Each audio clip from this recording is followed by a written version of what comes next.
करते जाओ देवी करते जाओ देवी जाओ देवी जाओ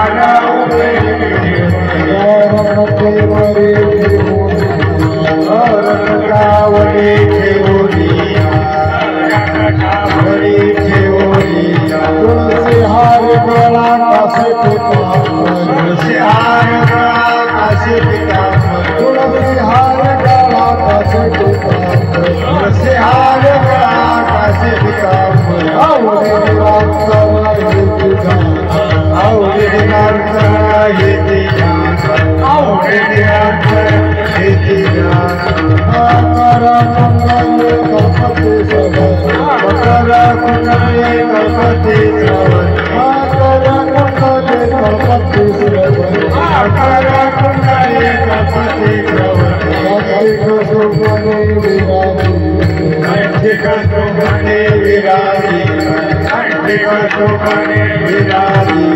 तुलसी हार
तुम मेरे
कासे पीतांबर तुलसी हरे गला कासे पीतांबर तुलसी हरे गला कासे पीतांबर तुलसी हरे गला कासे पीतांबर तुलसी हरे गला कासे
जय जय राम कृष्ण जय जय राम जय जय राम जय जय राम पाहतालोचनी सुख झाले ओ साजन तोहा विठ्ठल बरवा विठ्ठल बरवा रूप पाहतालोचनी सुख झाले ओ साजन तोहा विठ्ठल बरवा बरवा विठ्ठल बरवा रूप पाहतालोचनी सुख झाले ओ साजन तोहा विठ्ठल बरवा तोहा विठ्ठल बरवा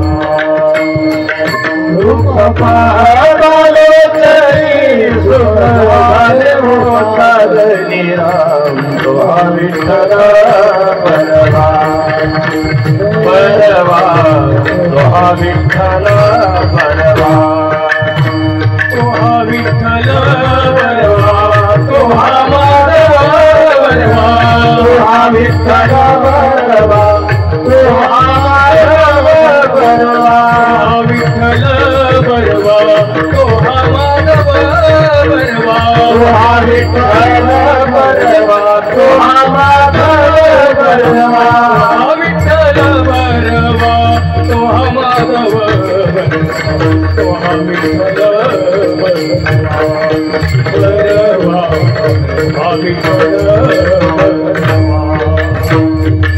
तोहा विठ्ठल बरवा तोहा माधव बरवा तोहा विठ्ठल बरवा बरवा तोहा विठ्ठल बरवा बहुत सुकृताची जोडी म्हणून विठ्ठली आवडी तोहा विठ्ठल बरवा तोहा विठ्ठल बरवा बहुत सुकृताची जोडी म्हणून विठ्ठली आवडी तोहा विठ्ठल बरवा बरवा तोहा विठ्ठल बरवा तोहा विठ्ठल बरवा तोहा माधव बरवा तोहा विठ्ठल बरवा तोहा माधव बरवा तोहा विठ्ठल बरवा तोहा माधव बरवा तोहा विठ्ठल बरवा तोहा माधव बरवा विठ्ठल बरवा तोहा माधव बरवा तोहा विठ्ठल बरवा तोहा विठ्ठल बरवा तोहा विठ्ठल बरवा तोहा माधव बरवा तोहा विठ्ठल बरवा बरवा तोहा विठ्ठल बरवा सर्व सुखाचे आगर बाप रखुमादेवीवर तोहा विठ्ठल बरवा तोहा विठ्ठल बरवा सर्व सुखाचे आगर बाप रखुमादेवीवर तोहा विठ्ठल बरवा बरवा तोहा विठ्ठल बरवा तोहा विठ्ठल बरवा तोहा माधव बरवा तोहा माधव बरवा तोहा विठ्ठल बरवा तोहा माधव बरवा तोहा विठ्ठल बरवा तोहा माधव बरवा तोहा विठ्ठल बरवा तोहा माधव बरवा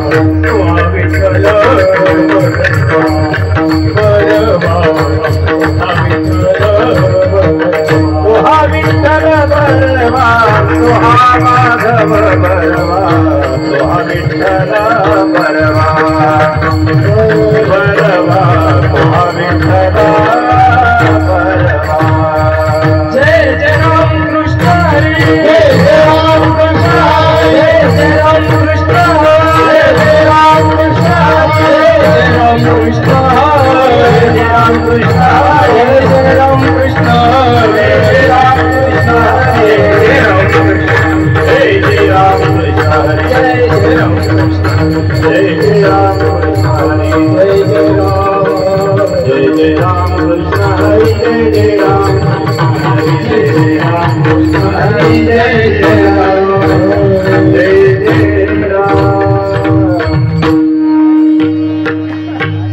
शरण शरण जी हनुमंता शरण शरण जी हनुमंता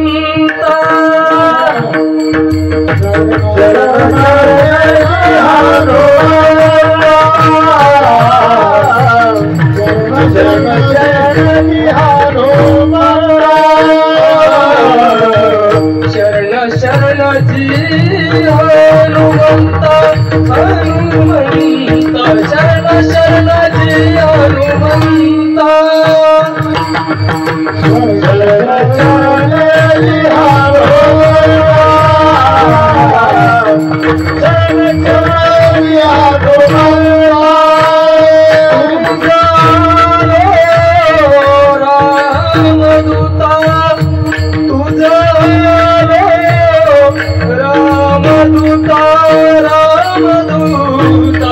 भक्तीच्या त्या वाटा वाटा काय भक्तीच्या त्या वाटा तुम्हारे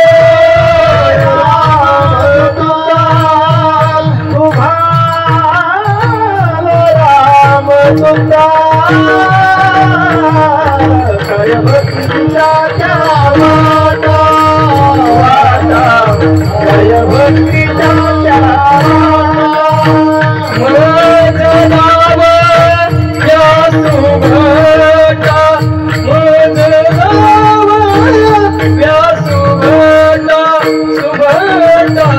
काय भक्तीच्या त्या वाटा वाटा काय भक्तीच्या त्या वाटा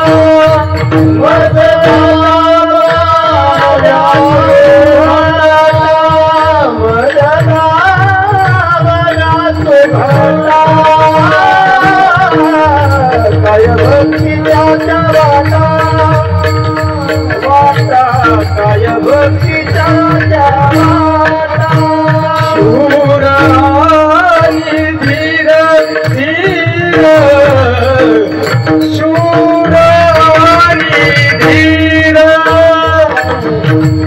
शूर आणि धीर शूर आणि धीर स्वामी काजी तू सादर स्वामी काजी तू सादर सादर काय भक्तीच्या त्या वाटा वाटा काय भक्तीच्या त्या वाटा स्वामी भक्तीच्या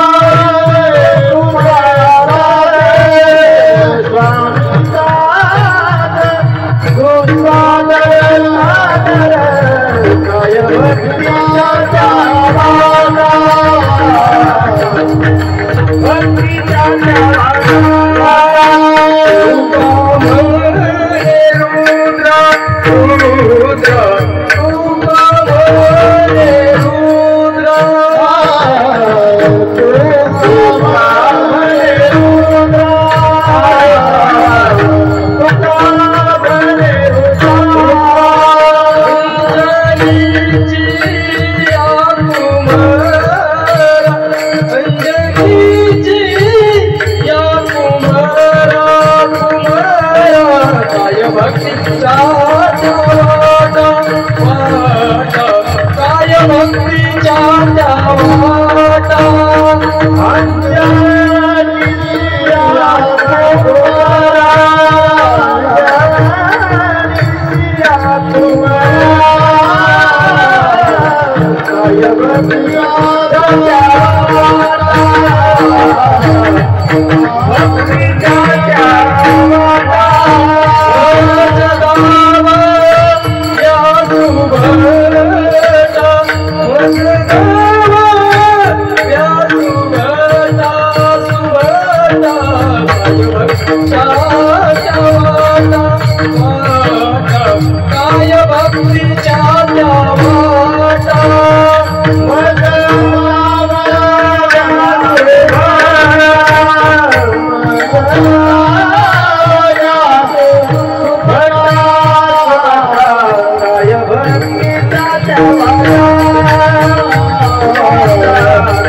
Bhajada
महाराज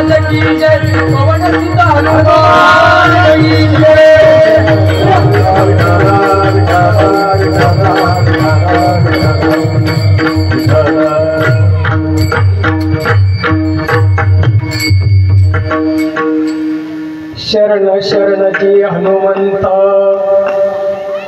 तुझा आलो रामदूता काय भक्तीच्या त्या वाटा मज दावव्या सुबटा शूर आणि धीर स्वामी काजी तू सादर काय भक्तीच्या त्या वाटा मज दावव्या सुबटा तुका म्हणे रुद्रा अंजनीची या कुमरा काय भक्तीच्या त्या वाट मज दावव्या सुबटा विठ्ठल विठ्ठल विठ्ठल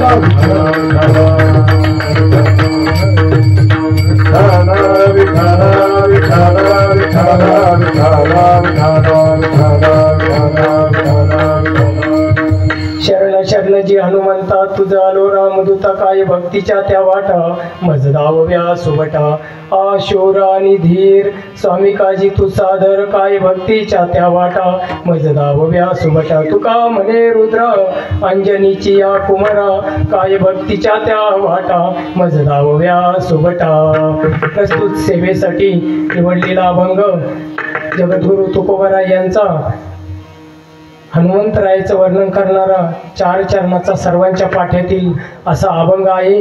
या अभंगाच्या प्रथम चरणामध्ये तुकोबराय हनुमंतरायाला म्हणतात, शरण शरणजी हनुमंता तुझा आलो रामदूता. हे रामदूता मी तुला शरण आलो आहे, शरण आलो आहे. द्वितीय चरणात तुकोबराय म्हणतात, काय भक्तीच्या त्या वाटा मज दावव्या सुभटा. हे सुभटा सुभट सुभट म्हणजे सु म्हणजे योग्य, भट म्हणजे योद्धा. हे सुयोद्धा मला भक्तीची वाट दाखवा. तृतीय चरणात तुकोबराय म्हणतात, शूर आणि धीर स्वामी काजी तू सादर. तर तुकोबराय म्हणतात तृतीय चरणात, हे हनुमंतराया तुम्ही कसे आहात, तर तुम्ही शूर आहात. तुम्ही कसे आहात, तर तुम्ही धीर आहात. आणि कसे आहात, तर स्वामीच्या कार्यासाठी तत्पर आहात, सादर आहात, सन्मुख आहात. शेवटच्या चरणात तुकोबराय म्हणतात, तुका म्हणे रुद्रा अंजनीची या कुमरा काय भक्तीच्या त्या वाटा मज दावव्या सुभटा. तुकोबराय म्हणतात, हे अंजनीच्या कुमारा तुम्ही कोण आहात, तर तुम्ही भगवान शंकराचा एकादश अवतार, रुद्र अवतार असे तुम्ही आहात. आणि मला भक्तीची वाट दाखवा. विठ्ठल विठ्ठल विठ्ठल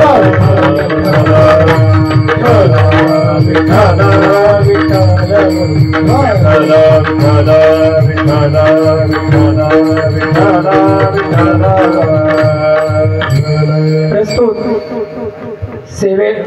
सेवेला सुरुवात करण्यापूर्वी जे परंपरेने जे नमन करतात ते आपण करूया नमन. गजाननं भूतगणादि सेवितं कपित्थ जम्बू फलचारुभक्षणं उमासुतं शोकविनाशकारकं नमामि विघ्नेश्वर पादपङ्कजं. या कुन्देन्दुं तुषारहार धवला या शुभ्रवस्त्रारुता या विनावरदण्डमण्डितकरा या श्वेतपद्मासना या ब्रह्माच्युत शंकर प्रभुतिर्भिर्देवै सदा वन्दिता. समां पातु सरस्वती भगवती निशेषजाड्यापः अतुलितबलधामं हेमशैलावदेहं तनूजवं कृशानुं ज्ञानिनामग्रगण्यं सकलगुणनिधानं वानराणामधीशं रघुपतिप्रियभक्तं वातात्मजं नमामि मनोजवं मारुततुल्यवेगं जितेन्द्रियं बुद्धिमतां वरिष्ठं वातात्मजं वानरयूतमुख्यं श्रीरामदूतं शरणं प्रपदे. गुरु गुरुर्ब्रह्मा गुरुर्विष्णू गुरुर्देवो महेश्वरा गुरुरेकं परब्रह्म तस्मै श्री गुरुर्वे नमः। तपोज्ञान वैराग्य भक्ति स्वरूपं सदालंकृतं साधु संन्यास योगं मुखे यस्य वेदांत शास्त्रार्थनीतिं नमो भवानंदजी भक्ति स्वरूपं समचरण सरोजं सांद्रनीलाम्बुदाभं जगतनीतपानिं मंडनं मंडनानां तरुण तुलसीमाला कंदरं कंजनेत्रं सदैव धवलहासं विठ्ठलं चिन्तयामि महायोगपीठे तटे भीमरथ्यां वरं पुण्डरीकाय दातुं मुनीन्द्रे समागत्य तिष्ठं तमानन्दकन्दं परब्रह्मलिङ्गं भजे पाण्डुरङ्गं पाण्डुरङ्गदारु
ओम नमो ज्ञानेश्वरा ज्ञानेश्वरा ओम नमो ज्ञानेश्वरा ओम नमो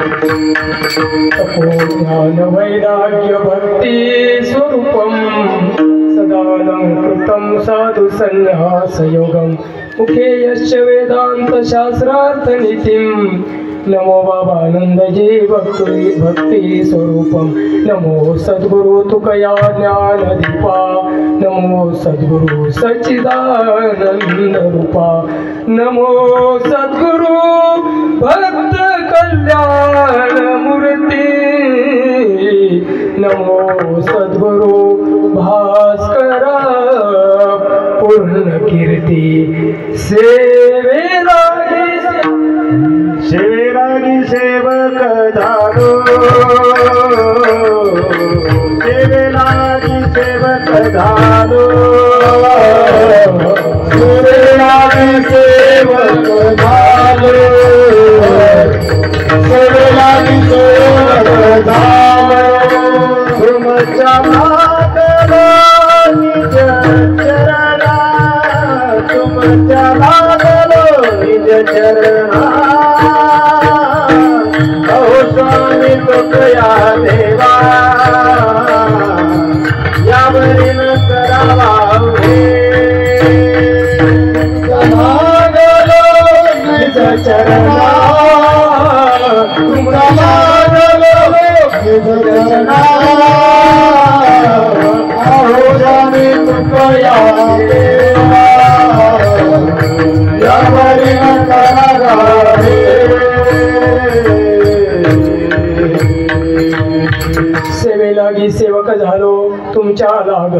चरणा ओ स्वामी तुकया देव माझा न करावा वेरू मस्तक माझा पायावरी यावार करी संतांच्या यावार करी संतांच्या यावार करी संतांच्या मस्तक पायावरी यावार करी संतांच्या यावार करी संतांच्या यावार करी संतांच्या मस्तक हे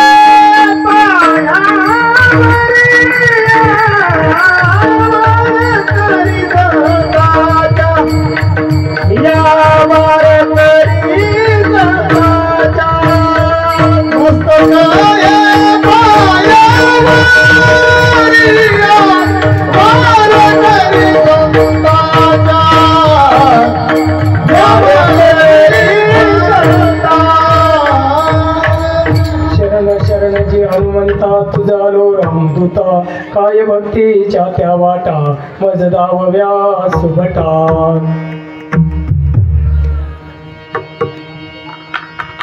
सुरुवात करण्यापूर्वी वक्ता या संबंधानं जो परिहार द्यायचा तो असा गेल्या 45-44 वर्षापूर्वी महंत मग्नानंद स्वामी यांनी राजनगावचे हरिभक्तपरायण विनायक महाराज अडसूळ स्वर्गवासी विनायक महाराज अडसूळ आणि गाडेकर महाराज यांच्या मदतीनं सहकार्यानं या पुण्यभूमीमध्ये या हनुमंतरायाच्या प्रांगणामध्ये जीवाच्या आत्मकल्याणासाठी हे ज्ञानदानाची ज्ञानगंगा सुरू केली. इथे अखंड हरिनाम सप्ताह चालू केला आणि या सप्ताहाचं हे भावडी गावामध्ये 45वं वर्ष आणि या 45व्या वर्षाची पहिल्या दिवसाची सेवा तुमच्या सर्वांच्या आशीर्वादानं हनुमंतरायाच्या कृपाशीर्वादानं माझ्याकडं आली. या सेवेसाठी उपस्थित असणारे हरिभक्तपरायण आदरणीय सोनावणे महाराज मृदंगावर साथ करत आहेत. आमचे मित्र अतिशय मितभाषी वारकरी शुद्ध वारकरी भाव गोड असं पूरक असं वादन करणारे इथे गेल्या कित्येक वर्षापासून इथं भावडी गावामध्ये ते सेवा करत आहेत. त्यांच्याही चरणावर मी साष्टांग दंडवत घालतो. आमचे परमस्नेही परमादरणीय मित्र नवे ज्यांच्यामुळं आज मला तुमच्या पुढं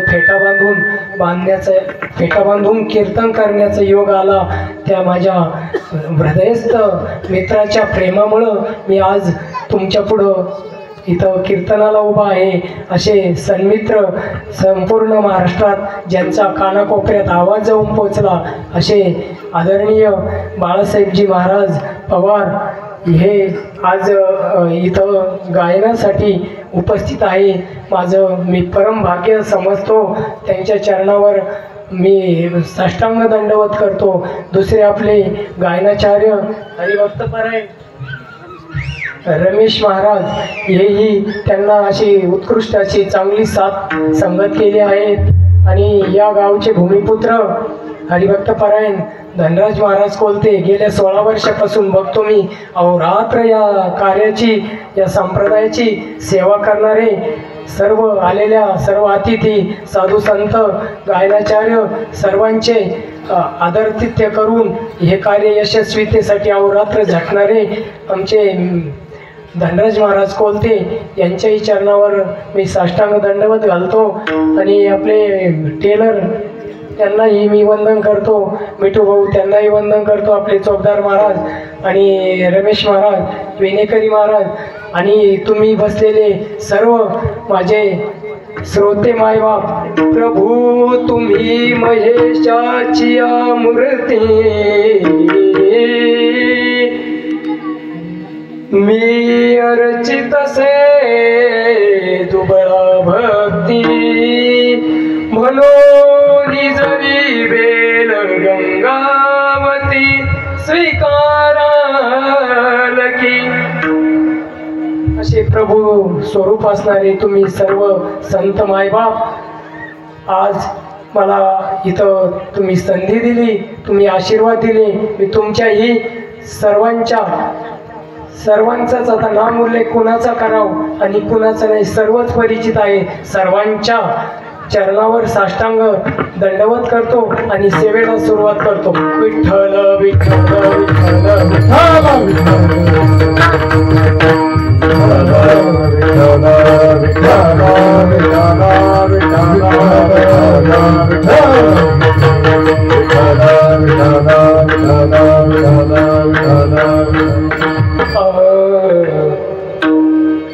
हे बघा, आज तुमचे सर्वांचे चेहरे असे आश्चर्यचकित होत आहेत. तुम्ही मला पॅन्ट शर्टवर पाहणारे मधु गुरुजी आज असे अचानक फेटा बांधून आपल्या पुढे कीर्तनाला कसे आहात, सगळ्यांना असं आश्चर्य चेहऱ्यावर मला जाणवतं बघा. तर मी सगळ्यांच्या शंकेचं समाधान करतो बघा. हे बघा, मला आज जो फेटा बांधून कीर्तनाचा योग आला, तर महाराष्ट्रामध्ये तुकोबारायाची जे वारकरी परंपरा आहे, चैतन्य संप्रदाय, बाबाजी आपुले सांगितले नाम राघव चैतन्य केशव चैतन्य सांगितली पुन्हा मालिकेची, त्यांची मालिका ती परंपरा तुकोबारायाची चैतन्य, माऊली भगवान ज्ञानोबारायाची नाथ संप्रदायाची, आदिनाथ गुरु सकळ सिद्धांचा मच्छिंद्र त्याचा मुख्य शिष्य मच्छिंद्राने बोध गोरक्षासी केला, ते नाथ संप्रदायाचे. आणि पैठणचे शांतीब्रह्म एकनाथ महाराज हे दत्त संप्रदायाचे बघा. असे वारकरीच संप्रदाय, पण ही परंपरा गुरु परंपरा ही वेगवेगळी आहे बघा. आणि या वेगवेगळ्या गुरु परंपरेत अशीच माझी जी परंपरा आहे ती दत्त संप्रदायाची. गिरनार पर्वतावर भगवान दत्तात्रयांनी नारायण महाराज जालवंकर यांना अनुग्रह दिला बघा, साक्षात्कार दिला. नारायण महाराजांनी लक्ष्मण महाराजांना साक्षात्कार दिला, अनुग्रह दिला. लक्ष्मण महाराजांनी बलभीम महाराजांना अनुग्रह दिला बघा. बलभीम महाराजांनी सखायानंद स्वामीला अनुग्रह दिला. सखायानंद स्वामींनी शांतामाई निंबोरेकर, जे करमाळ्याच्या खाली 20 किलोमीटर गाव आहे बघा, कोळ्याची संती होती, अडाणी अशिक्षित बाई होती बघा, शेतात मोलमजुरी करायची, भगवत भक्ती करायची, सद्गुरूची कृपा झाली. खूप उच्च दर्जाचं उच्च कोटीचं असं त्यांचं कवित्व आहे बघा. त्यांचा शांतामाईचा गाथा म्हणून प्रसिद्ध आहे. कुणाला लागला तर माझ्याकडं वाचायला आहे, मी तुम्हाला पोच करीन. असं दिव्य त्या माऊलीचं बघा. एक माझे गुरुवर्य बाबानंद महाराज नेहमी कीर्तनातून प्रवचनातून सांगत बघा. त्यांचं चरित्र जर सांगायला लागले ना तर माझ्या बाबाजींच्या डोळ्यातून अश्रू येते बघा. एकदा दिंडी आली त्यांच्याकडं निंबोरेला आणि शांतामाई शेतातून आल्या, दिंडी आली म्हणे, दिंडीवाले वारकरी म्हणे माई आम्हाला जेवू घाला म्हणे. दिंडी जेवू घालायची, घरात किराणा नव्हता बघा त्यांना. त्या वाण्याकडे गेल्या म्हणे, वाणी दादा मला किराणा द्या म्हणे, मला वारकरी जेवू घालायचे. ते म्हणे अगं कोळी समाजाची होती ती. अगं म्हणे संते तुझ्याकडं काय मला परत द्यायला म्हणे, काहीतरी गहाण दे म्हणे मला. तर बघा त्या माझ्या शांतामाईनी 9 वर्षाचा मुलगा होता बघा, पदराला धरेल, त्याचं मनगट धरलं आणि वाण्याच्या हातात दिला. जोपर्यंत माझे पैसे फिटत नाही ना म्हणे याला तुमच्याकडं गहाण ठेवा म्हणे कामाला, पण म्हणे वाणी दादा माझे वारकरी उपाशी जाता कामा नये. अशी दिव्य परंपरा शांतामाई. त्यांचे 2 शिष्य होते बघा, एक बंडोबा केरोबा श्रीपाद बाबा घोटीचे, तिकडे एक शाखा गेली, आणि एक अप्पानंद स्वामी बीडचे. आणि त्या अप्पानंद स्वामीचा अनुग्रह माझ्या ब्रह्मीभूत ब्रह्मानंद महाराज तथा बापू गुरुजी मालुंजेकर, जे माझ्या गावच्या नदीच्या पलीकडं खूप विद्वान ब्राह्मण बघा, ते पेशाने ग्रामसेवक होते बघा, सरकारी नोकरीत होते. आणि त्यांनी गुरुचं तत्व अनुग्रह घेतला आणि वारकरी प्रचार प्रसाराचं कार्य केलं. त्या माझे गुरु बापू गुरुजी यांच्याकडून माझे गुरुवर्य बाबानंद महाराज तथा वीर महाराज देवळालीकर तसे ते बीड पाठवत्याचे बघा. ते व्यवसायाने पाटकरी होते, कॅनल इन्स्पेक्टर होते आणि सगळीकडं ते महाराष्ट्रात फिरले बघा. आणि असे असणारे पाटकऱ्याचं जीवन कसं असतं बघा. पण सद्गुरू कृपा झाली बघा, त्यांनी सर्व पॅन्ट शर्ट सोडून दिली आणि धोतर फेटा. मागच्या वर्षी आपण सेवा घेतली होती बघा त्यांची, बाबानंद महाराज यांची सेवा. तर त्यांना अनुग्रह झाला आणि त्यांच्याकडून गेल्या 7 फेब्रुवारीला बघा हरिहर केशव भगवंताच्या प्रांगणात बिल्वपुरी केशव गोविंद वन बेलापूर या जागृत हरिहराच्या स्थानामध्ये जिथं भगवान शंकर आणि माता पार्वती हे इथं विहाराला आले, तपश्चर्या केली अशी त्या पावनभूमीत माघ शुद्ध दशमीला मला बाबाजींनी अनुग्रह देऊन या वारकरी प्रचार प्रसाराचं कार्य ही जबाबदारी माझ्यावर सोपवली बघा. असा दिव्य आणि भव्य असा आमच्या परंपरा आहे बघा. आणि त्या परंपरेनुसार मी आपला पुढं त्यांच्या गुरुच्या आज्ञेनुसार उभा आहे. थोडंसं भजन कर. विठ्ठल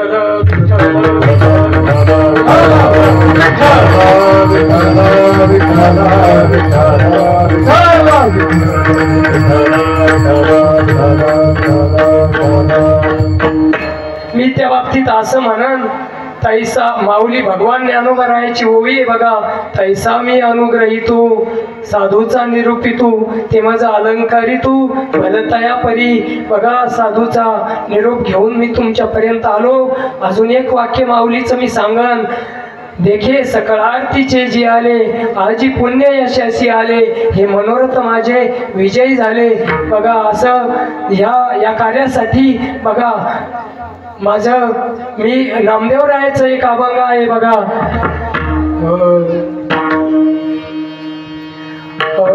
जन्मोजन्मी आम्ही जन्मोजन्मी आम्ही बहु पुण्य केले देवाया विठ्ठले कृपा केली जन्मोजन्मी बहु पुण्य केले जन्मोजन्मी.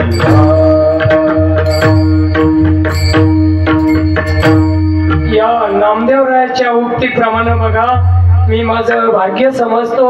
काही जन्माचं तपासन पुण्यासन म्हणून भगवंताने मला वयाच्या 50 नंतर या कार्यासाठी ओढलं बघा, इकडं समर्पित केलं. आणि गुरु आज्ञा म्हणून मी आपणा पुढं कीर्तन सेवेसाठी उपस्थित आहे बघा. तुकोबाराय शरण जाणारे तुकोबा आहे. शरण शरणजी हनुमंता तुझा आलो रामदूता. तुकोबाराय शरण जाणारे आहे. हनुमंतरायाला शरण गेलेले आहे तुकोबाराय. आता हनुमंतरायाला शरण गेले ते हनुमंतराय केवढे आहे हे सांगण्या अगोदर आपल्याला तुकोबारायाची महती कळणं गरजेचं आहे. तुकोबाराय केवढे आहे, त्यांचा अधिकार काय होता. नवे अहो तुकोबाराय सोडा त्यांच्या कुटुंबाच्या सदस्यांचा आपण 2 दृष्टांताच्या आधाराने अधिकार बघणार आहोत बघा. तुकोबारायांना माघ शुद्ध दशमीच्या दिवशी बाबाजी सद्गुरूंनी अनुग्रह दिला बघा. आणि तुकोबाराय भगवत भजनाला लागले बघा. त्यांचाही वाहण्याचा व्यवसाय होता बघा. आणि भगवत भक्तीला लागले, खूप नामस्मरण करू लागले बघा. तुकोबाराय खूप नामचिंतन करू लागले, अखंड नामस्मरण करू लागले. फक्त आणि फक्त विठ्ठल विठ्ठल श्री विठ्ठल श्री विठ्ठल असे विठ्ठल विठ्ठल भजनात ते तल्लीन झाले. त्यांच्या वाणीत बघा इतकं सामर्थ्य आलं. त्यांना भगवंताने दृष्टांत दिला आणि ते अभंग करू लागले बघा. कवित्व करू लागले आणि अभंग रचू लागले. बघता बघता सगळे लोक तुकोबाला तुकाराम साधू तुकाराम महाराजाची अभंगवाणी ते मुखोद्गत करू लागले. तुकोबाराय सोबत भजन करू लागले बघा. ही ख्याती परिसरात सर्वत्र पसरली बघा. आणि सर्वत्र पसरली ती गेली वाघोलीला रामेश्वर शास्त्रींकडे बघा. त्यांच्या कानावर पडलं. त्यांनी रामेश्वर शास्त्रींनी काय केलं तर पत्र पाठवलं देऊगावच्या पोलीस पाटलाला.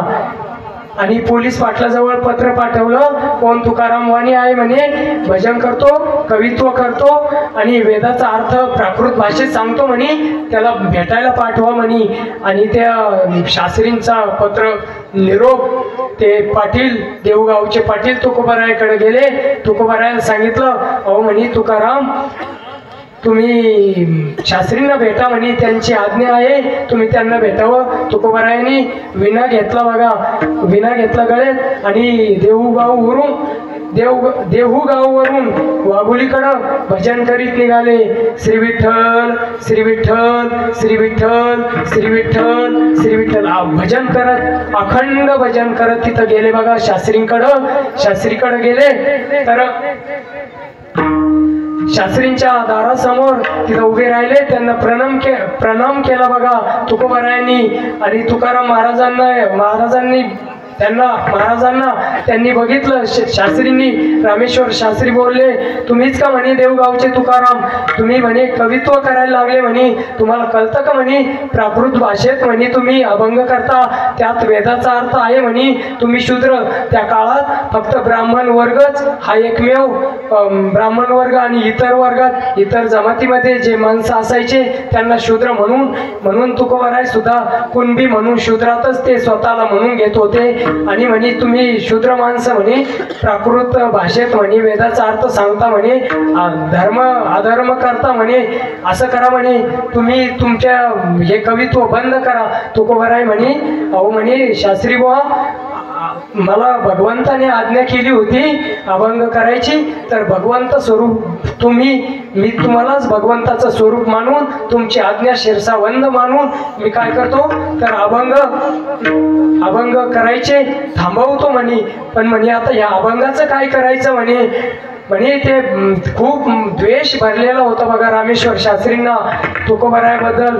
आणि म्हणे का तुम्ही आता हे अभंग जे केलेले वया आहे अभंगाच्या, त्या म्हणे इंद्रायणीच्या डोहात बुडवा म्हणे. आणि दगड बांधून तुकोबाराय घरी आले, त्या वया घेतल्या बघा, गाठोड्यात बांधल्या आणि घेऊन चालले. तेवढ्यात आई जिजाईने बघितलं बघा.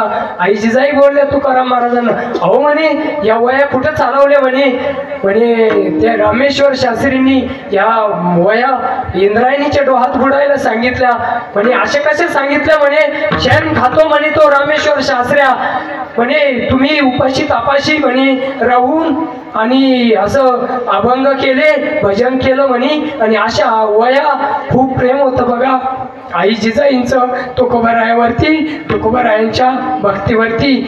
आई जिजाईला तुकाराम हाच त्यांच्यासाठी राम होता बघा.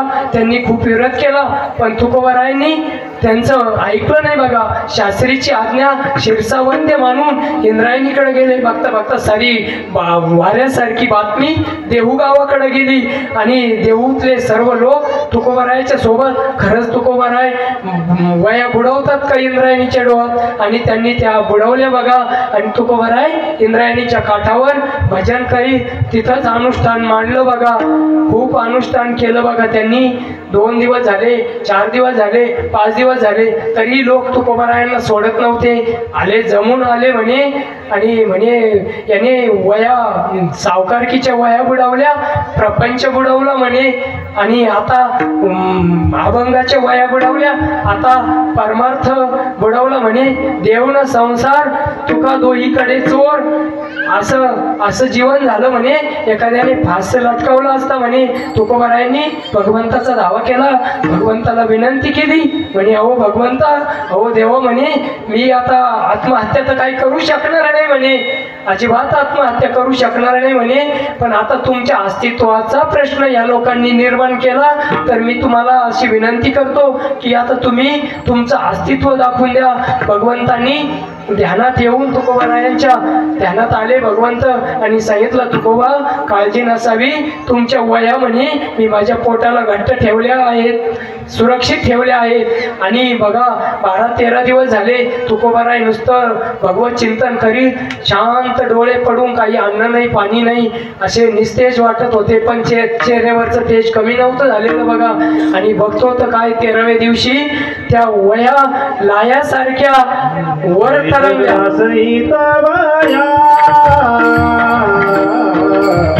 जय दगडा सहित वया दगडा सहित वया दगडा सहित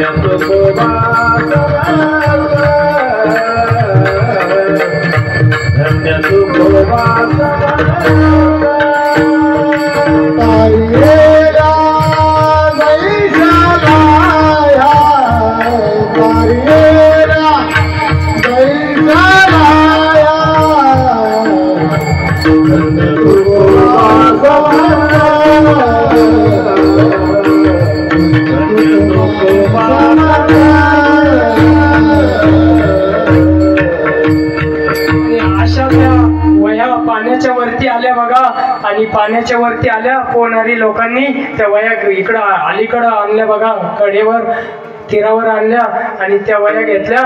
तुकोबाराय परत भजनाला लागले बघा. आणि रामेश्वर शास्त्रींनी असा त्यांचा अपराध केल्यामुळं बघा अहंकार झाला होता रामेश्वर शास्त्रींना. ते नागनाथाचे भक्त होते. एक दिवशी पहाटे दर्शनाला चालले बघा. चालता चालता वाटेमध्ये दर्गा होता आणि त्या दर्गाहात बारव होती बघा. बारव होती ते शुद्ध कुळकुळीत पाणी असं पूजेसाठी. त्या दर्ग्याचे सेवेकरी अंगडशाह फकीर होते बघा. आणि ते पाणी घ्यायचे. त्या बारावातला पाण्याचा नियम असा होता, कोणी त्या बारावात उतरायचं नाही. ते अंगडशाह फकीर कपिल महामुनींच्या बरोबरीने तपस्वी महात्मा होते बघा. ते ज्ञानी नव्हते पण खूप तपश्चर्या होती बघा त्यांची. आणि तिथं रामेश्वर शास्त्रींनी त्या बारावत होडी खाल्ली बघा पोहण्यासाठी. आणि त्या अंगडशहाच्या सेवकांनी सांगितलं बघा त्यांना जाऊन, अहो म्हणे ते रामेश्वर शास्त्री म्हणे त्या बारावत होडी खाल्ली म्हणे डुबू राहिले म्हणे. ते अंगडशहाने तिथूनच शाप दिला, वैसे ही डुबते रहो. आणि असा शाप दिला बघा रामेश्वर शास्त्रींना. आणि रामेश्वर शास्त्री आंघोळ करून वरती आले बघा. अंग कोरडं केलं, अंगाचा असा दाह झाला बघा त्यांचा. परत पाण्यात गेले. पाण्यात गेलं की बरं वाटायचं, वर आले की दाह व्हायचा. आता काय करावं, ते त्यांच्या सोबत त्यांचे सेवेकरी होते. कपडा घेतला, ओला केला, अंगाला गुंडाळला आणि झारीनं पाणी टाकलं. चला म्हणे त्या सेवेकऱ्यांनी सल्ला दिला म्हणे त्या ज्या फकीराने तुम्हाला शाप दिला त्यांना शरण जाऊ म्हणे. तिथं यांचा अहंकार आडवा आला बघा. आणि म्हणे छे म्हणे त्या फकीराच्या मी शरणागती पत्करू का म्हणे. नाही म्हणे असं करू म्हणे, आपण भगवान ज्ञानोबारायाच्या शरणागतीला जाऊ. अलंकापुरीला आळंदीला आले, तिथं अनुष्ठान केलं, खूप अनुष्ठान केलं. ज्ञानोबारायांनी त्यांना साक्षात्कार दिला. म्हणे अहो शास्त्री बुवा, तुम्ही खूप तपश्चर्या केली, तुम्ही खूप पुण्य केलं, पण बघा तुमच्याकडून साधूचा अपराध झाला म्हणा, अपराध झाला बघा. आणि त्या तुकोबारायांचा तुम्ही अपराध केल्यामुळं त्यांच्याच कृपेने आता हा शाप काय होणार आहे, तर हा शाप नाहीसा होणार आहे. तुम्ही त्यांना शरण जा. आणि आता रामेश्वर शास्त्रींना वाटलं ज्या तुकोबारायाची आपण एवढी अवहेलना केली, इतकं त्यांना अपमानित केलं, एवढी अपमानास्पद त्यांना वागणूक दिली. आता शरण प्रत्यक्ष गेलं आणि त्यांना जर राग आला तर ते अजून कोपायचे. म्हणून त्यांनी त्यांचा शिष्य पाठवला बघा. पश्चातापाचं पत्र तुकोबारायाकडं पाठवलं देवगावला गेल्यानंतर ते वाचलं तुकोबारायांनी. आणि बघा तुकोबारायांनी वाचलं ते पत्र आणि कळकळ केली बघा. अरे अरे अरे शास्त्री भावांना एवढा त्रास झाला बघा. एका अभंग लिहून दिला बघा. चित्त शुद्ध तरी शत्रू मित्र होती, व्याघ्रहीन खाती सर्पतया, असा अभंग लिहून दिला. ते सेवेकरी त्यांचे शिष्य रामेश्वर शास्त्रींचे आळंदीला आले. रामेश्वर शास्त्रींना दिला बघा तो अभंग वाचायला. आणि तो अभंग वाचल्या सरशीच बघा त्यांच्या अंगाचा दाह शांत झाला बघा. आणि रामेश्वर शास्त्री मग त्यांना तुकोबारायाची महती कळली आणि तुकोबारायांना शरण जाण्यासाठी देऊगावला निघाले. तिकडं तुकोबारायांनाही कळालं की रामेश्वर शास्त्री आळंदीवरून आपल्याला भेटायला येत आहे. तिकून तुकोबाराय देऊवरून निघाले. दोघांची अशी वाटेत भेट झाली बघा. तुकोबारायांना बघितलं रामेश्वर शास्त्रींनी आणि असा साष्टांग दंडवत घातला बघा. तुकोबाराय म्हणले, अहो शास्त्री असं काय करता? तुम्ही श्रेष्ठ आहात, तुम्ही भूदेव आहात, तुम्ही शास्त्री आहात, नका म्हणे दर्शन घेऊ, तुम्ही श्रेष्ठ आहात. तुमचे म्हणे पावलं म्हणे माझ्या मालकाने भगवंताने हृदयावर जतन केलेले आहेत. तुम्ही असे आमच्यासाठी श्रेष्ठ आहात. नाही म्हणे तुकाराम महाराजांना म्हणे, अहो म्हणे तुकया देवा म्हणे माझ्या या अहंकारानेच मला मातीत घातलं होतं म्हणे. ज्ञानोबारायांनी माझे डोळे उघडले. आता मला हे चरण सोडून कुठे जायचे नाही. आणि इकडं बघा तुकोबारायांचा शाप, मी दिलेला शाप, रामेश्वर शास्त्रींचा मी दिलेला शाप कोणी नाहीसा केला तर अंगडच्या फकीरांना ते कळलं बघा. आणि अंगडच्या फकीरांकडं ते ताडाच्या झाडाची एक कटोरा होता बघा. त्यामध्ये सिद्धी टाकलेली होती. त्या कटोऱ्यात कितीही कोणीही कितीही ओतलं, धान्य ओतलं तर तो कटोरा कधीच भरायचा नाही बघा. ते चालता चालता आधी चिंतामण स्वामीकडं, मोरया स्वामीकडं आले बघा. त्यांना गणपती बाप्पा साक्षात प्रसन्न होता. तिथं त्यांचे सेवेकरी होते. त्यांना कटोरा भरके लाव असं सांगितलं बघा. असा आवाज दिला अंगडच्या फकीरांनी आणि त्या कटोऱ्यात त्यांनी ओतलं, सूप भरून धान्य ओतलं एवढा कटोरा. तरी ते खालीच. नंतर गोणी ओतली बघा धान्याची. ती गोणी ओतूनही तो कटोरा खालीच, तो भरेनाच. आता मग त्यांनी चिंतामण स्वामींना निरोप दिला म्हणे कोणीतरी फकीर आलेला आहे म्हणे, कटोरा भरके लाव म्हणतो. आता तो कटोरा आपण गोणी ओतली. मग चिंतामण स्वामी स्वतः आले, सर्व धान्याची थप्पी त्यामध्ये ओतली बघा. तरी तो कटोरा भरला नाही. आणि असं म्हणतात की चिंतामण स्वामींनी, गणपती बाप्पांनी त्यांना दिलेल्या सिद्ध्या त्या कटोऱ्यात टाकल्या बघा.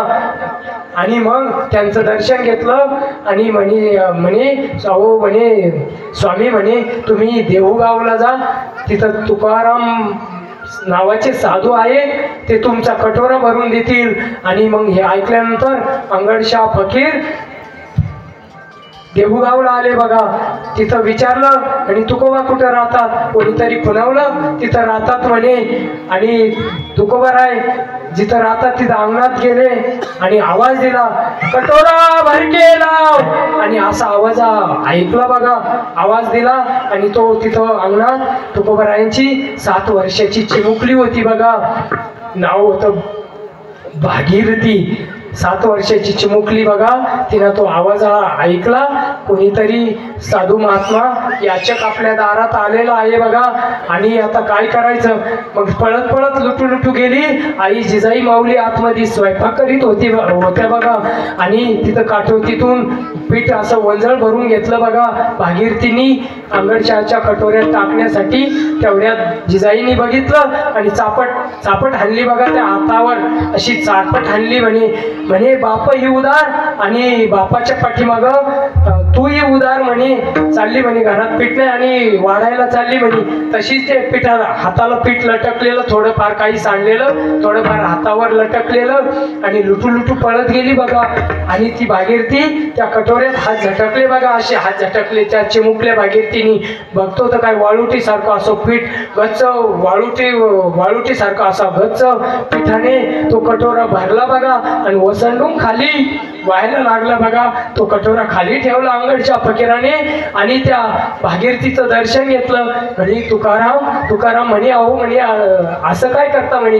तुकाराम बाबा तर माझे बाबा आहे म्हणे. ते मंदिरात भजनाला गेलेले आहे म्हणे. मी त्यांची लेक आहे म्हणे भागीरथी. अहो बघा, ज्या तुकोबारायाची 7 वर्षाची चिमुकली भागीरथी ती सिद्ध महापुरुष त्यांचा कटोरा ती भरून देते बघा. त्या भागीरथीचा एवढा अधिकार तर हनुमंतरायांना शरण जाणारे तुकोबाराय हे यांचा अधिकार किती असेल बघा. विचार करा, थोडस भजन करा.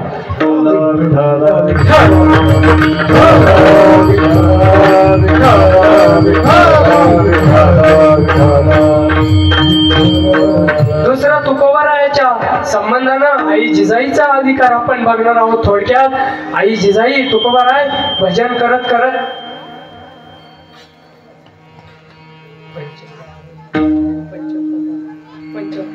हे बघा भजन करत करत आई जे तुकोबाराय देऊगावच्या बाहेर भंडारा डोंगर, भामचंद्र डोंगर आणि घोराडे डोंगर अशा डोंगरावर भजन करायला जायचे बघा.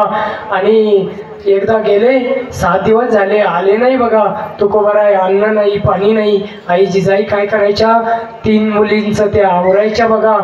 भागीरथी, काशी आणि गंगा या 3 मुलींचं आवरायचं, स्वयंपाक करायचा, डोक्यावर पाटी घ्यायची. पाण्याला त्या काळामध्ये मोरा असायचा बघा. पाण्याला जो केळीपेक्षा छोटा असायचा असा मोरा पाण्यासाठी खापराचा मोरा असायचा. आणि तो मोरा भरून पाण्याचा घ्यायचा आणि तुकोबारायला घेऊन चालल्या बघा. आता तुकोबाराय कोणत्या डोंगरावर गेल्या हे त्यांना कसं कळणार, पण त्यांना तुकोबारायाच्या नामस्मरणाची महती माहीत होती बघा. आणि त्यांनी काय करावं, रस्त्याची माती घ्यावी आणि ज्या मातीतून श्री विठ्ठल श्री विठ्ठल श्री विठ्ठल असा आवाज आला की मग त्या रस्त्याने तुकोबाराय गेलेले आहे असं समजायचं. आणि मग त्या रस्त्याने त्या डोंगरावर जायचं. अशा भंडारा डोंगराकडं आई जिजाई निघाल्या.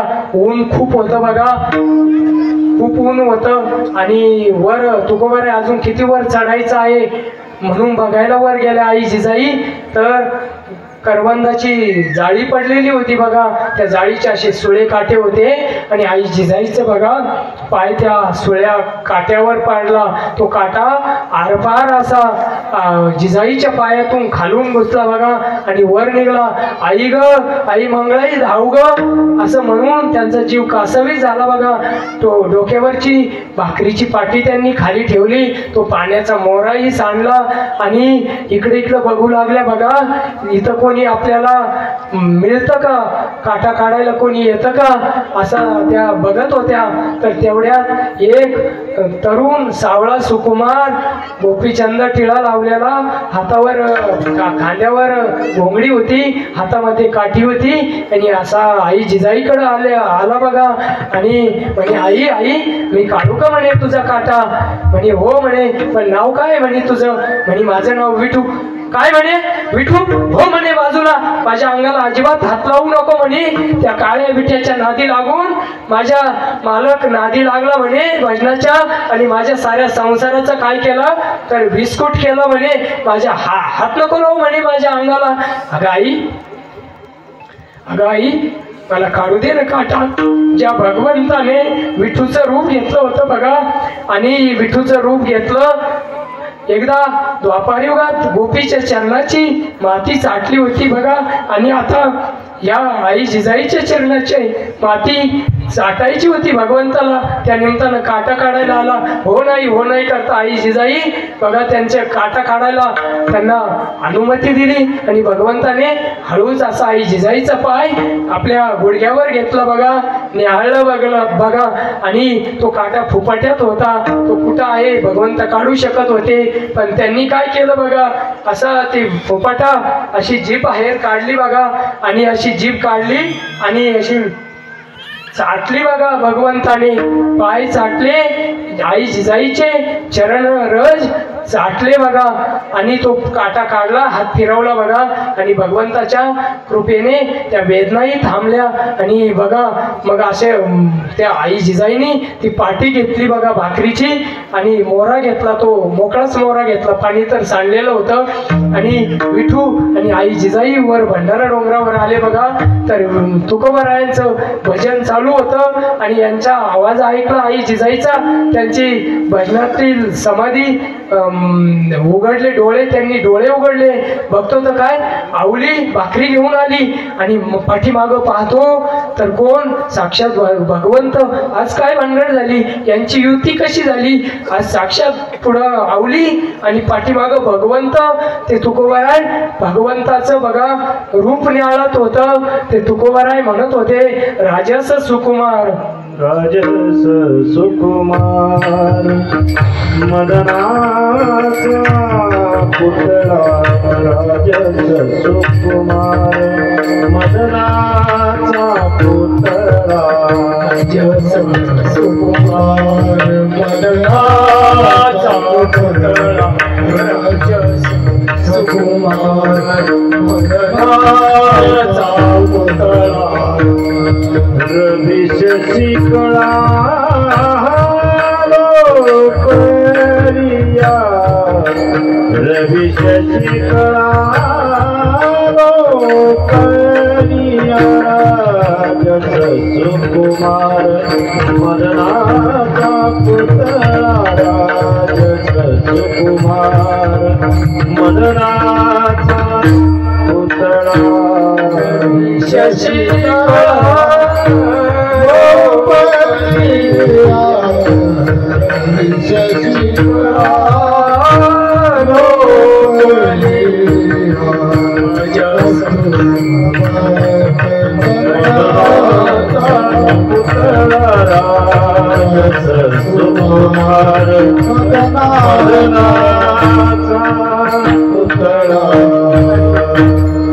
असे भगवंत बघा आई जिजाई सोबत तुकोबारायांकडे आले. आई जिजाईनी पाठी खाली ठेवली आणि तुकोबारायांना वाढलं बघा. तुकोबाराय म्हणे अगं आवले विठूला पण वाढलं म्हणे. एक भाकरी होती, अर्धी भाकरी आई जिजाईनी तुकोबारायांना वाढली आणि अर्धी विठूला वाढली बघा. ते वाढत असताना तुकोबाराय म्हणले अगं म्हणे आवले विठूला अजून वाढ म्हणे. आता काय करावं तर कृपादृष्टीने भगवंताने त्या पाठीकडे बघितलं. त्या भाकरी अजून तयार झाले बघा आणि विठू म्हटले बघा आई जिजाईला अगं म्हणे जिजाई बघा म्हणे भाकरी वाढा म्हणे. आई म्हणे भाकरी फडकं काढलं तो पाठी भरलेली मग भरपूर जेव घातलं बघा आणि विठूनी सांगितलं समोर तो दगड आहे तो दगड काढा म्हणे. आणि तो दगड काढा म्हणे. दगड काढला आई जिजाईनी आणि तळ पाणी तो मोरा भरून घेतला. सर्वांनी पाणी पिले बघा आणि असं भगवंताचं दर्शन झालं बघा तुकोबारायांना. आणि अशा आई जिजाईचं ज्या जिजाईच्या काटा भगवंताने काढला चरणाची माती चाटली बघा भगवंताने त्या जिजाईच्या त्या मातेच्या पती त्या जिजाईचा एवढा अधिकार तर शरण जाणारे तुकोबाराय हे कसे असतील बघा. कल्पना करा, थोडस भजन करा. विठ्ठल विठ्ठल विठ्ठल विठ्ठल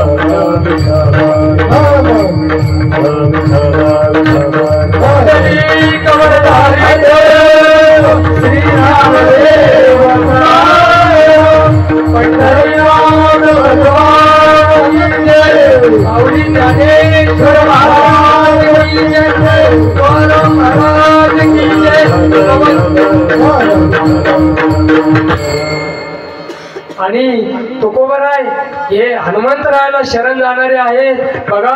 तुकाराम महाराजाचा अधिकार रामेश्वर शास्त्री वर्णन करतात बघा. तुकाराम महाराजांचं नुसतं नाव घेतलं तर काळ असा थरथर कापत होता बघा. तुकाराम तुकाराम तुकाराम तुकाराम तुकाराम तुकाराम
तुकाराम महाराजांचं नुसतं नाव तुकाराम तुकाराम जरी घेतलं तर रामेश्वर शास्त्री म्हणतात यम थरथरा कापतो काळ सलाम गुलाम करी तुकया घरी राबत असे. बघा तुकाराम महाराजांचा एवढा अधिकार होता तर रामेश्वर शास्त्री महाराज आरती करताना बघा तुकाराम महाराजांचं वर्णन करतात. तुकिता तुलनेसे ब्रह्म तुकाचे आले तुकिता तुलनेसे मनोनी रामेश्वरे मनोनी रामेश्वरे जनी बसवले आरती तुकारामा स्वामी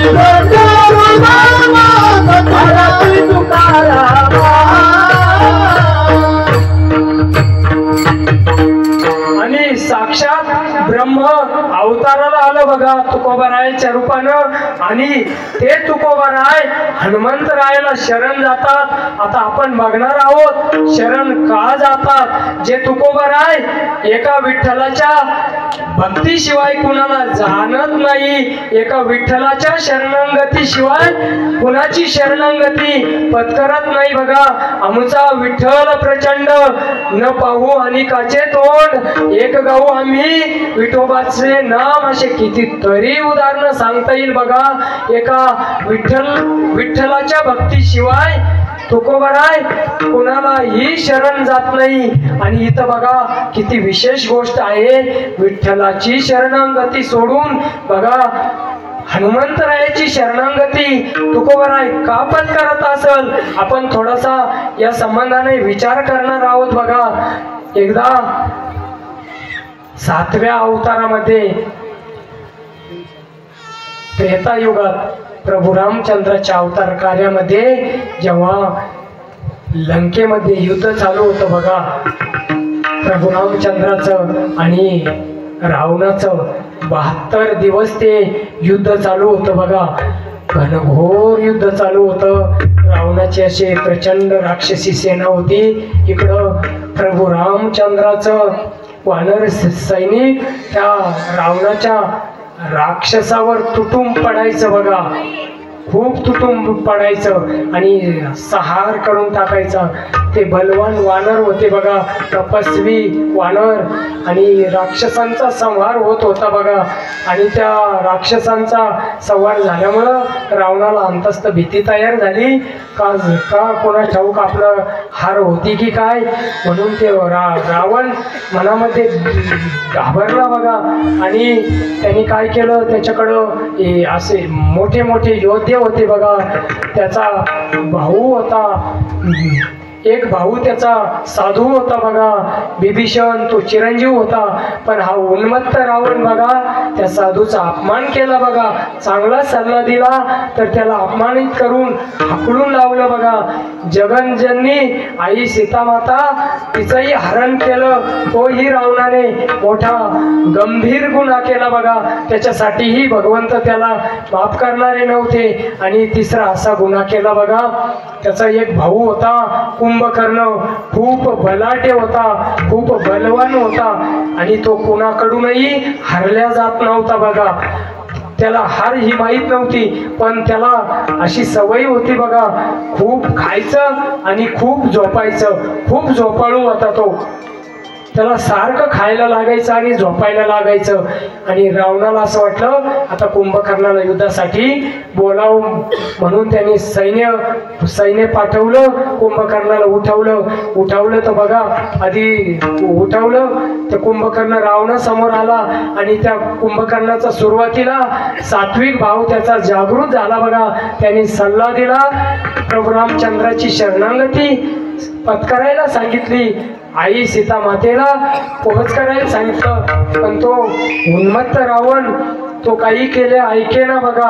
आणि त्याने असं ठरवलं की आता असं काही ऐकायचं नाही आणि आता याला तर युद्धाला लावावं लागन. बघा हे आदम अहंकारी प्रवृत्तीचे माणसं कुठल्याही थराला जातात. त्याने काय केलं बघा, उमाटे माऊली महिपती महाराज त्यांच्या संत चरित्रात असं वर्णन करतात बघा. त्या रावणाने कोट्यावधी हंडे दारूचे त्या कुंभकर्णाला पाजले आणि खाण्यासाठी काय दिलं तर म्हशीचे हेले, म्हैस म्हणजे रेडेच म्हणतो ना आपण इकडं, हेले खूप कोट्यावधी हेले त्याला खायला दिले बघा. आणि असा खाऊन असं बघा, हे असं साधू संत आपल्याला सांगतात बघा, युक्त आहार विहार आहार हा सात्विक असावा. जे प्राणी बघा जिभेने पाणी पितात, ज्यांचे समोरचे दात सुळे आहेत बघा, त्यांनाच फक्त मांसाहार करण्याचा अधिकार आहे. आपण ओठाने पाणी पितो बघा, आपल्याला शुद्ध शाकाहार करण्याचा शाकाहारच आपल्यासाठी भगवंताने दिलेला आहे, या सृष्टीने दिलेला आहे. तेव्हा बघा मी आपणा सर्वांना हा जोडून विनंती करतो बघा, कृपया आपण मांसाहार करू नका, मदिरापान करू नका. आपली भावी पिढी येणारी सात्विक घडवा बघा.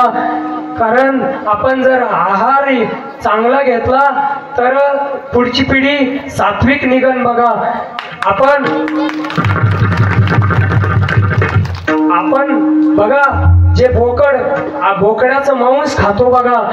सरपंच साहेब मी एक सांगू इच्छितो, थोडं विषयापासून बाजूला चाललो मी, पण आहे ते थोडंसं समाज उपयोगी आहे म्हणून मी सांगतोय.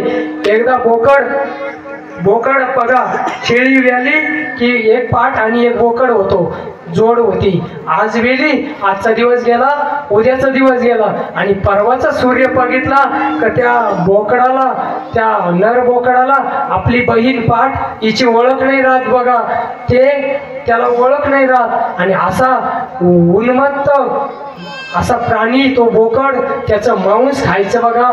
आणि आपण ते शरीर पोसायचं, असे मद्यपान केलेले, मांसाहार केलेले असे घटक आपल्या शरीरात पोसून आपण आपली सात्विक पिढी घडू नाही शकत बघा. तेव्हा माझी तुम्हाला सर्वांना हात जोडून विनंती आहे, कृपया आजपासून कोणी धाब्यावर जाऊ नका बघा, कोणी मदिरा पान करू नका. मी माझ्या सद्गुरूचा एवढाच निरोप तुम्हाला, एवढं जरी घेतलं तरी मी माझं कीर्तन सफल झालं असं मी सांगन बघा. आणि असा तो कुंभकर्ण मदिरा पान करून ते हेले खाऊन मदमस्त होऊन प्रभू रामचंद्राकडं युद्धाला गेला बघा. घनघोर युद्ध चाललं आणि 3 दिवस प्रभू रामचंद्र त्या कुंभकर्णासंग युद्ध करत होते बघा. मी तुकोबराय हनुमंतरायांना शरण का जात आहे हा विषय सांगत आहे, त्याची कारण सांगत आहेत बघा. लक्ष द्या या विषयाकडं, नीट मनाचे कान करा बघा. खूप मौलिक विषय आहे हा. आणि जेव्हा प्रभू रामचंद्राच्या कोदंड नावाच्या धनुष्यातून सब वार एक बाण रामाचा फेल जात नाही, तिथं 3 दिवस सारखा बाणाचा वर्षाव फेल जातो. आणि हनुमंतरायाने ते दृश्य बघितलं बघा, डोकं खाजवलं, पाठीमागून ते दृश्य बघितलं आणि ते बुद्धिमताम वरिष्ठम होते बघा. हनुमंतरायाने उड्डाण केलं तिथून आणि ज्या कुंभकर्णाचं सटवीने लिहिलेलं होतं भविष्य टाक लिहिलेला होता आणि त्या सटवीला गाठवलं बघा हनुमंतरायाने. आणि तिला विचारलं म्हणे, आई मी तुझे पाय धरतो, मला सांग कुंभकर्णाचा मृत्यू कशात आहे, मला सांग म्हणे. नाही म्हणे, मला रावण मी नाही सांगणार म्हणे, ते जर राज तुला सांगितलं तर मला रावण मारीन. अगं म्हणे, ज्या रावणाची तू भीती घालते ना म्हणे बळू महाराज, ते हनुमंतराय त्या सटवीला म्हणले तुझ्या रावणाची भीती घातली ना म्हणे, मी ढवळ्या दिवसात त्या रावणाची दाढी जाळली म्हणे. हनुमंत महाबळी हनुमंत महाबळी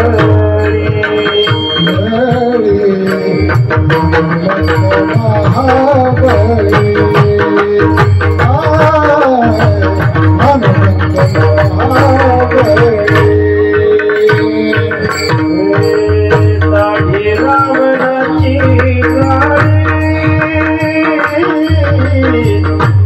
दाढी रावणाची दया माझा नमस्कार दया माझा दाढी रावणाची दाढी रावणाची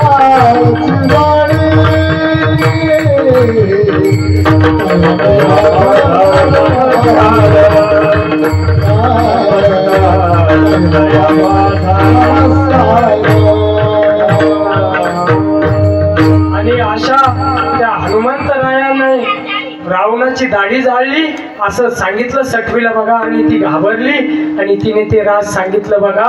पण कानात सांगितलं हनुमंतरायाने ते राज ऐकलं आणि युद्धभूमीवर आले बघा. आणि प्रभू रामचंद्राला सांगितलं म्हणे भगवंता खरा म्हणे युद्ध कुंभकर्ण संघ. आणि देवाने युद्ध सुरू केलं आणि त्यांना बघा असं वरदान होतं का शेपटी लांबवता येत होती बघा आणि आखडता पण येत होती. आणि त्या शेपटीमाईला आदेश दिला आणि अगं शेपटीमाई जायना म्हणे माझ्या प्रभू रामचंद्राला म्हणे गुदगुल्या कर म्हणे. अहो म्हणे स्वामी म्हणे ते युद्ध करतायत म्हणे आणि युद्धाच्या प्रसंगात आपण असं कसं काय करायचं म्हणे गुदगुल्या म्हणे त्यांना व्यत्यय.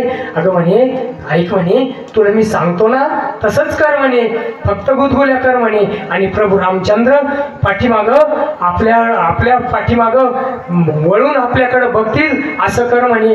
आणि त्या शेपटीने जोर जोरात गुदगुल्या केल्या बघा. या काठेतून त्या काठेतून खूप गुदगुल्या व्हायला लागल्या. प्रभू रामचंद्राच्या हातामध्ये असं धनुष्य होतं बघा.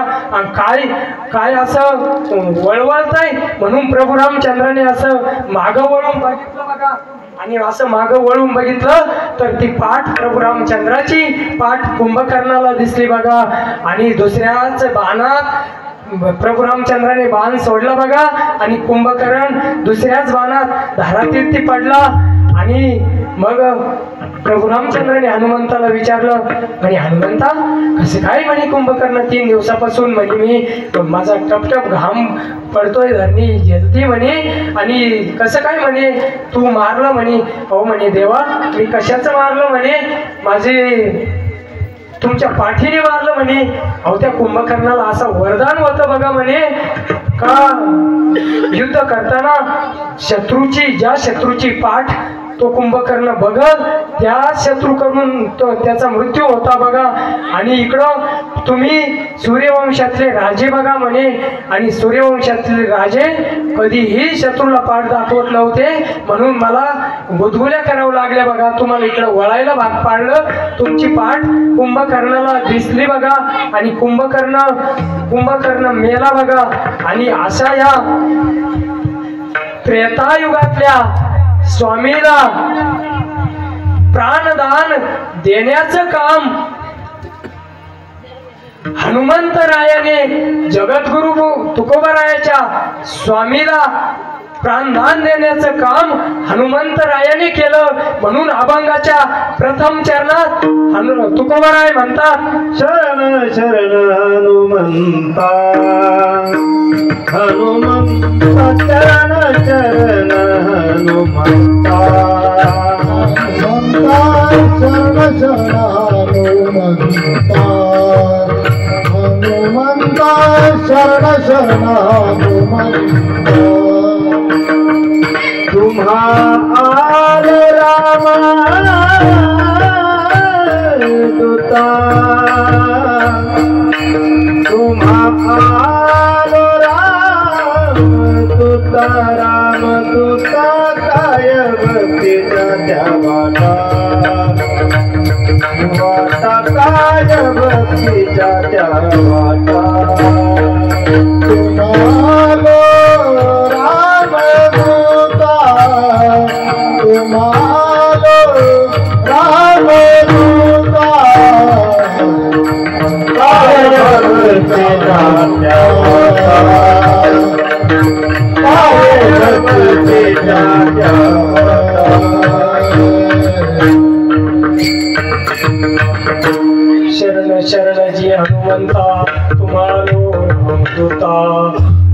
शरण शरण जी हनुमंता.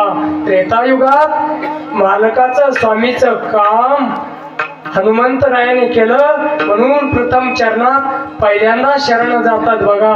आणि प्रथम चरणात दुसऱ्यांदा शरण का जातात तर द्वापार युगामध्ये भगवंताला धर्माचं राज्य स्थापन करायचं होतं बघा. आणि मानस सरोवरावर स्नानासाठी भीमदादा गेलेले होते. आणि भीमदादा स्नान करून आले. हनुमंतरायाला वाटलं आपण या भीमदादाचं शरीर वज्र असं करावं जेणेकरून या कौरव सेनेला हे भीमदादा आणि पांडव सेना हरवीन या उद्देशाने हनुमंतरायाने अशी शेपटी पसरून बसले बघा. आणि म्हणे भीमदादा आले तिकडून म्हणे अरे शेपटी काढ म्हणे वानरा. म्हणे भीमदादा थोडे त्यांना शक्तीचा गर्व होता बघा. त्यांना 10,000 हत्तीचं बळ होतं. आणि ते म्हणे नाही म्हणे या वानराला असं मी कसं आलिंगन देईन म्हणे. अरे म्हणे माझी शेपटी उचल आणि बाजूला कर म्हणे. त्या निमित्ताने भीमदादाला गर्व असल्यामुळं शक्तीचा गर्व असल्यामुळं भीमदादाने कवळी घालायचा प्रयत्न केला आणि ते आसडून पडले बघा. तर अष्टांगापैकी 4 अंग हनुमंतरायाला भीमाचे 4 अंग लागले बघा. आणि ते 4 अंग 50% भीमदादा वज्र झाला. आणि इकडं आले म्हणे देवाला सांगत सुटले म्हणे तिथं असं असं झालं. तर म्हणे ते हनुमंतरायाने म्हणे धर्मकार्यासाठी तुझं शरीर असं वज्ररूपी करायचं ठरवलं होतं म्हणे. पण असो म्हणे आता वेळ गेली जे झालं ते झालं बघा. द्वापार युगात भगवंताला धर्माचं राज्य स्थापन करायचं होतं म्हणून पांडवाला बळ देण्यासाठी जे कार्य हनुमंतरायाने केलं त्याच्यासाठी अभंगाच्याच प्रथम चरणात दुसऱ्यांदा शरण जातात. शरण शरण हनुमंता तुम्हा राम दूता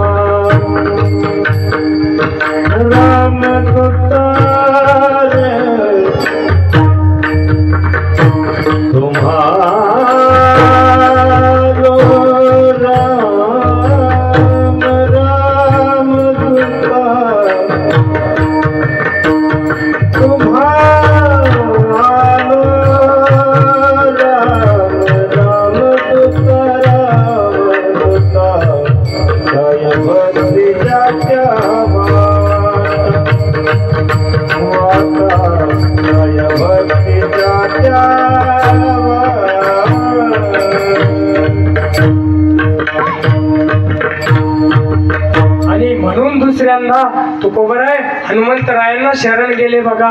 आणि तिसरंही एक कारण असं आहे जेव्हा तुकोबराय त्रेतायुगामध्ये हनुमंतरायासोबत अंगदाचा अवतार होता बघा तुकोबरायाचा. जे जे झाले अवतार तुका सवे बरोबर असंच ना तुका सवे बरोबर. आणि तुकोबराय अंगदाच्या रूपात होते बघा. आणि हनुमंतरायाला तुकोबराय अंगदाच्या रूपात होते. हनुमंतरायाला लंकेमध्ये उड्डाण करून जाता येत होतं आणि परत पाठीमागं येता येत होतं. परंतु अंगदाला फक्त नुसतं उड्डाण करून लंकेत फक्त जाता येत होतं आणि पाठीमागं येता येत नव्हतं बघा. म्हणून तुकोबराय अंगदाच्या रूपानं हनुमंतरायाला अंगदाचा अवतार असल्यामुळं हनुमंतरायाला म्हणतात हे हनुमंतराया तुम्ही कोणती भक्ती केली. आता बघा भक्ती 9 प्रकारच्या भक्ती आहे बघा. श्रवण, कीर्तन, पादसेवन, अर्चन, आत्मनिवेदन, सख्य अशा 9 प्रकारच्या भक्ती आहे बघा. आता त्या भक्ती सांगत बसायला गेलो तर एवढा वेळ नाही आपल्याकडं. फक्त 10 मिनिटं शिल्लक आहे. आपण सेवा वेळेत समर्पित करणार आहोत. आणि म्हणून त्या अंगदाचा अवतार असणाऱ्या तुकोबारायांनी भक्ती विचारली आणि हनुमंतरायांनी दास्य भक्ती बघा, खूप दास्य भक्ती प्रभू रामचंद्राची केली. असे असणारे हनुमंतराय त्यांना आज हा रामनवमी ते हनुमान जयंती हा भावडी गावामध्ये गेल्या 44 वर्षापासून हा नाम उत्सव आहे. आणि त्या रूपानं मला सद्गुरूकडून अशी प्रेरणा मिळाली. हनुमंतरायाच्या निमित्तानं त्यांचं गुण वर्णन करावं, आपली ही पहिली सेवा आहे आणि ती हनुमंतरायाच्या चरणावर समर्पित करावी बघा. आणि आपण एकदा मोठ्या प्रेमाने भजन करा बघा भगवंताचं. जय विठ्ठल कुमारी जय विठोबार कुमारी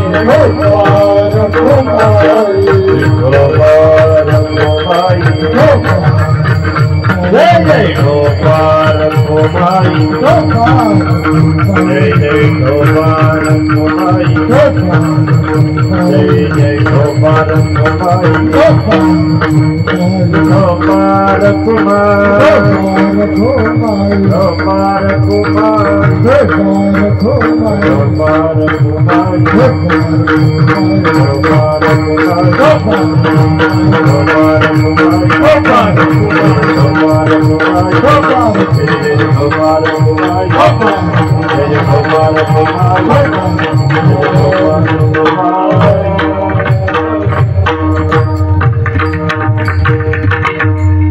बघा आजची सेवा हरिभक्त परायण द्वारकादास कचरू पाटील कोलते त्यांनाही मी साष्टांग दंडवत घालतो बघा. दरवर्षी प्रथम दिवसाची सेवा त्यांच्याकडे असते बघा. त्यांनाही मी साष्टांग वंदन करतो. आणि मी जे बोललो मोडकं तोडकं बोलण्याचा मी प्रयत्न केला. मी पहिल्यांदाच आपल्या समोर बोलत आहे बघा. मी कधीही प्रॅक्टिस नाही केली, कुठलंही टिप्पण नाही केलं. माझ्या सद्गुरूची अचानक माझ्यावर कृपा झाली बघा. आणि ती कृपा माझे सद्गुरूच माझ्या मुखातून बोलले बघा. या ज्या संताच्या प्रेरणेने आपण इथं उभे आहोत बघा. आणि त्या संताचं मोठ्या प्रेमाने एकदा भजन करा. ज्ञानेश्वर माऊली ज्ञानराज माऊली ज्ञानेश्वर माऊली ज्ञानेश्वर माऊली ज्ञानराज माऊली ज्ञानेश्वर माऊली ज्ञानराज माऊली ज्ञानराज माऊली ज्ञानेश्वर माऊली ज्ञानेश्वर माऊली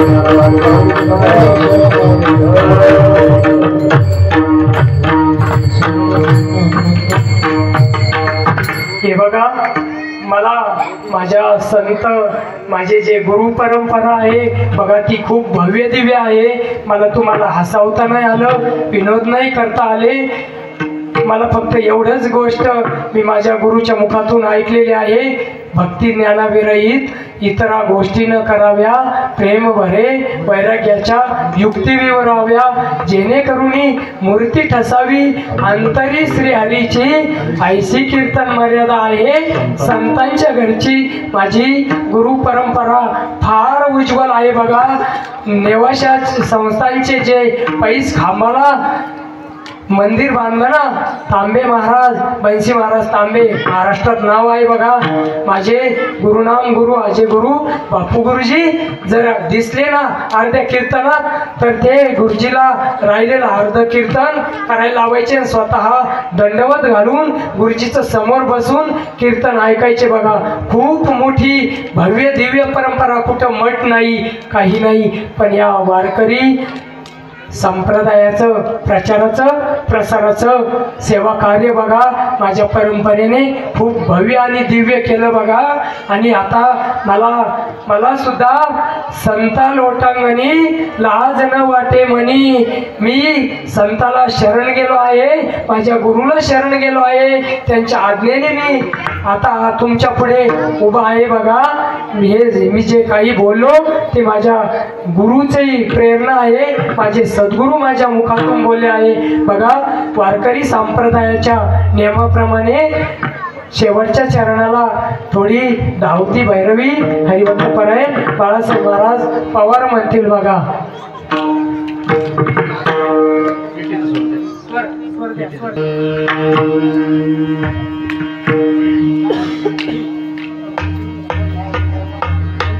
रुद्रा तुका म्हणे रुद्रा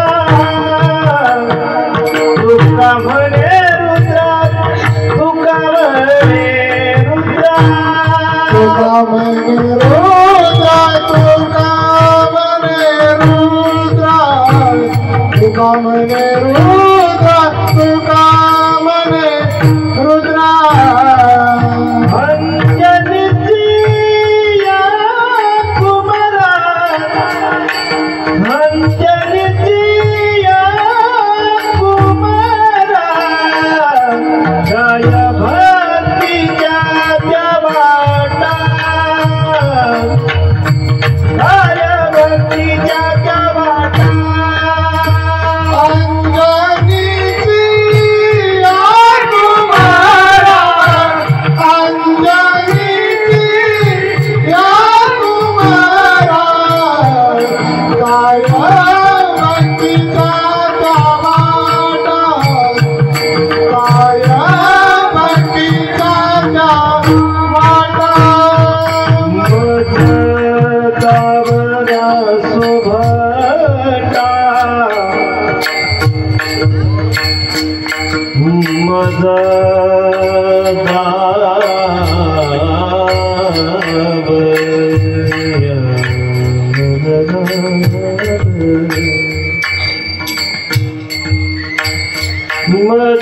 मजदावरा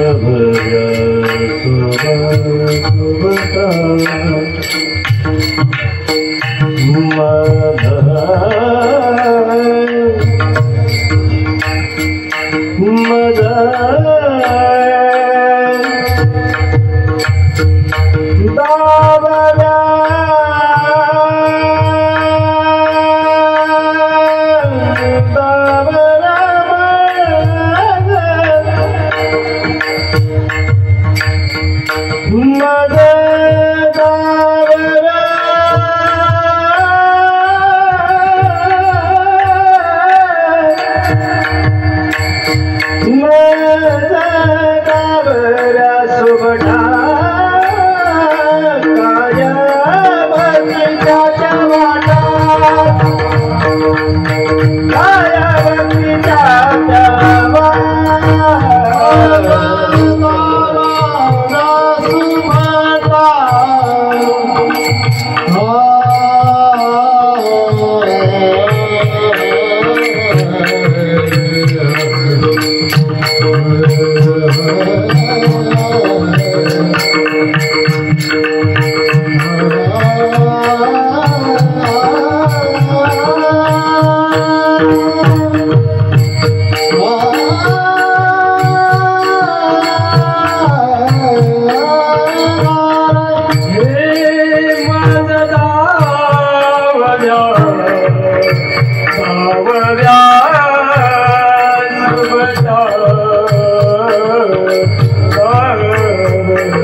2 मिनिटं बाळासाहेब पवार बोल